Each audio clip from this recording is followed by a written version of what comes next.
समृद्धी महामार्गाच्या तिसऱ्या टप्प्याचं आज सकाळी 11 वाजता लोकार्पण होणार। मंत्री दादा भुसे यांच्या हस्ते पार पडणार लोकार्पण सोहळा।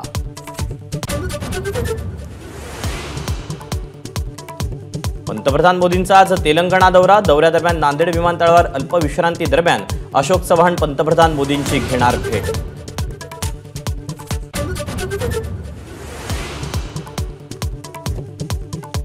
लोकसभा निवडणुकीच्या पार्श्वभूमीवर ठाकरे गट ॲक्शन मोडवर। उद्धव ठाकरे आज मावळ दौऱ्यावर। श्रीरंग बारणेंविरोधात कुणाला उमेदवारी मिळणार याकडे लक्ष।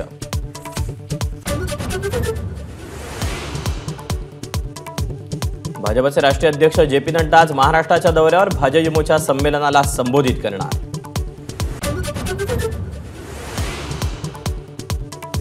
नाशिकमध्ये सुरू असलेल्या शेतकरी आंदोलनाचा आज 8वा दिवस। आज होणाऱ्या बैठकीत ठोस निर्णय न झाल्यास जेल भरो आंदोलन।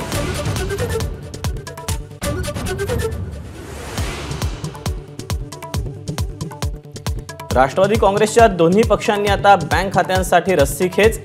राष्ट्रवादी शरदचंद्र पवार पक्षाकडून व्यवहार होऊ नयेत यासाठी अजित पवारांच्या पक्षाचं बँकांना पत्र।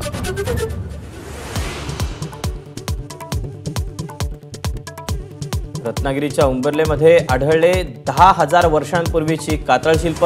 कातळशिल्पाचं संशोधन होण्याची गरज, अभ्यासकांची मागणी।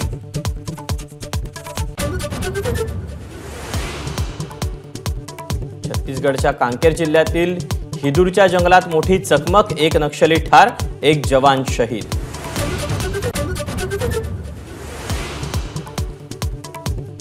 निवडणुकीआधी चर्चा महाराष्ट्राची, महाराष्ट्राच्या विकासाची आणि नेत्यांच्या व्हिजनची।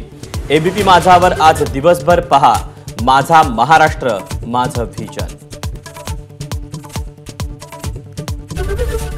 एबीपी माझा, उघडा डोळे बघा नीट।